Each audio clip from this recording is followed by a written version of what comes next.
नमस्कार दोस्तों, आप सभी का स्वागत है इसके ईवन में। आज हम बात करेंगे आपके व्यंजन संधि के बारे में।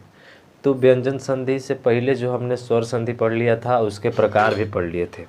आज बात करेंगे हम व्यंजन संधि के बारे में। तो आप ज़रा ध्यान दीजिएगा, आपको व्यंजन संधि को पढ़ने से पहले क्या क्या पता होना चाहिए उसके बारे में आप जान लें। क्या आपको पता होना चाहिए? वर्गीय और अवर्गीय। उसके बाद से आपको और पता होना चाहिए सघोष क्या होता है, अघोष क्या होता है। नहीं पता है तो मैंने इसको बहुत अच्छे तरीके से पढ़ाया है, आप जाकर उसको पढ़ सकते हैं। ठीक है, बात करते हैं वर्गीय और अवर्गीय। वर्गीय का मतलब होता है जैसे क वर्ग हो गया, च वर्ग हो गया, ट वर्ग हो गया, त वर्ग हो गया और प वर्ग हो गए। तो इनको हम लोग वर्ग बोलते हैं, इसीलिए इसका नाम पड़ जाता है वर्गीय व्यंजन। जैसे क से लेकर क ख ग घ अंग तक हो गया आपका।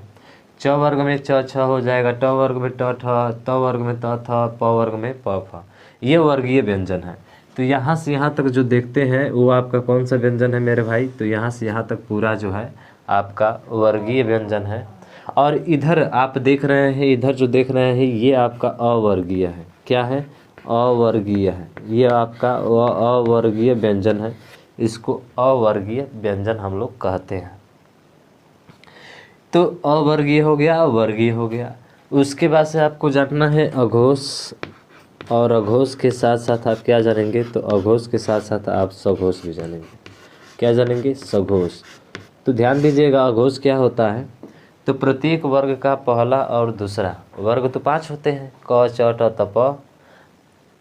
तो अघोष में क्या होगा? प्रत्येक वर्ग का पहला अक्षर और दूसरा अक्षर जो होता है वर्गीय होता है। वर्गीय मतलब अघोष। प्रत्येक वर्ग का पहला और दूसरा जो होता है अघोष होता है। उसके बाद से आप जो है तीनों सौ ले लीजिए, ये वाला इधर से, ये तीनों सौ किसको छोड़कर? ह को छोड़कर। तो ये तीनों सौ और 1 2 जितने भी हैं ना, ये सभी किस में आएंगे? आपके अघोष में आएंगे। इनको अघोष वर्ण कहा जाता है। बाकी जितने बचे वो सभी किस में आ जाएंगे? आपके सघोष में आ जाएंगे। इसका मतलब ये 1 2 है, प्रत्येक वर्ग में 5 होते हैं, तो बचे कितने? 3 बचे, यानी कि तीसरा, चौथा और पांचवा। तो तीसरा, चौथा और पांचवा यानी कि यहाँ से यहाँ तक।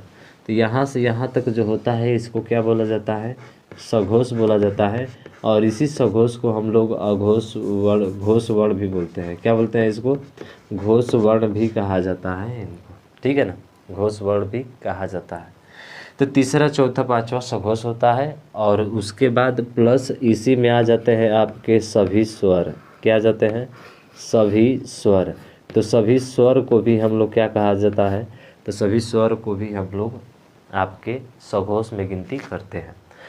तो इसमें देखेंगे तो वर्गीय अवर्गीय समझ में आ गया आपको, सघोष और अघोष जो है समझ में आ गया।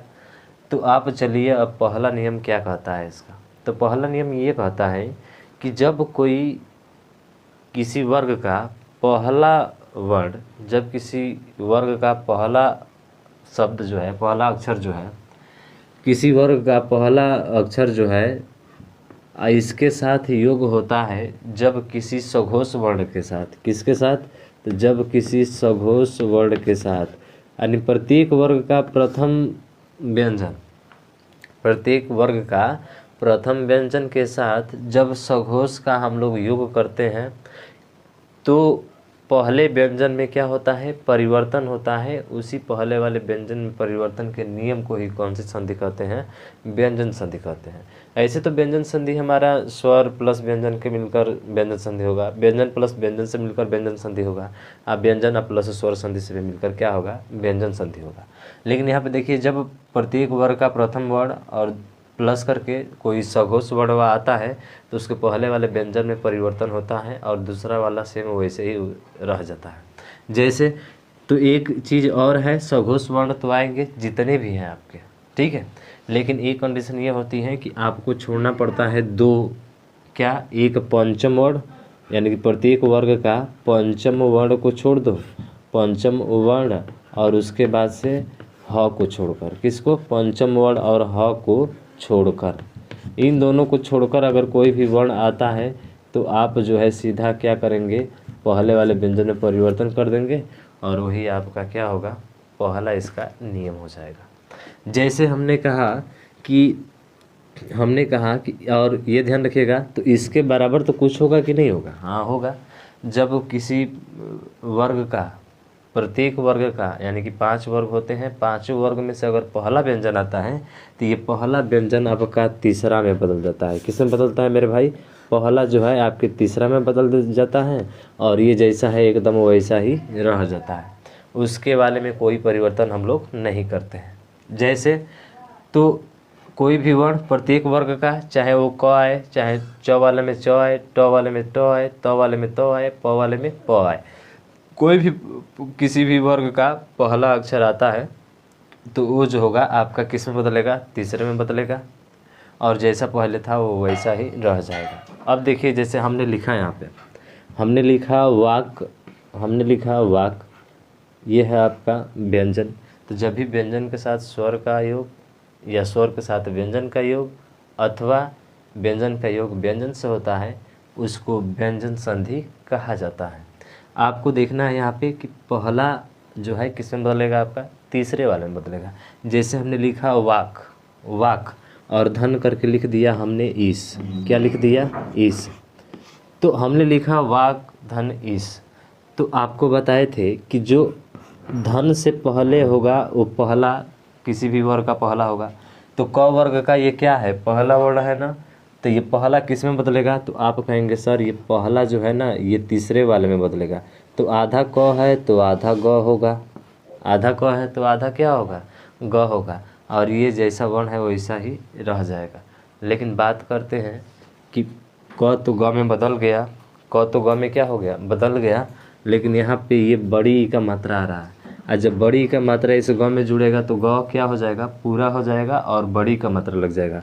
तो यहाँ से हमारा इसका बराबर जो बनेगा वाक धनगीस बनेगा वागीस। क्या बनेगा? वागीस। और जो मात्रा जैसा है वही मात्रा वैसे ही आपको क्या करना है? लिखना है। तो वाक का मतलब होता है वाणी, और इसका मतलब होता है भगवान। इसका मतलब होता है भगवान, ठीक है, यानी इस मतलब होता है मालिक।